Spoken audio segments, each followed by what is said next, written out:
এই যে দেখুন কত সুন্দর একটা মজাদার টক রান্না করেছি আমি।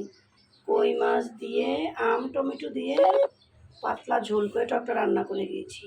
এই টকটা এখন আমার রান্না হয়ে গিয়েছে। এ পর্যায়ে দিয়ে দিব ধনেপাতা কুচি করে দিয়ে দিব।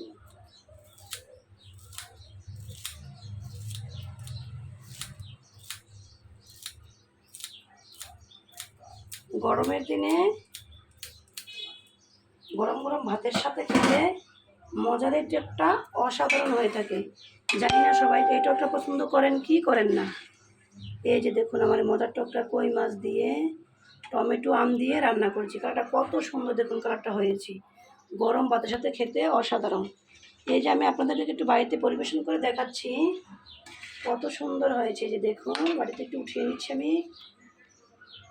এই যে দেখুন কই মাছ দিয়ে আম টমেটো দিয়ে এই টকটা রান্না করেছি। দেখতে কত সুন্দর হয়েছে, কালারটা কত সুন্দর, অসাধারণ খেতে। এটা গরম ভাতের সাথে মানে অসাম যাকে বলে আর কি। এর স্বাদ আসলে বাসায় বলে প্রকাশ করা যাবে না। এটাকে খেয়ে দেখতে হবে আগে আপনাদেরকে রান্না করে বাসায়। দেখুন কত সুন্দর মজাদার এই টকটা আমি রান্না করেছি।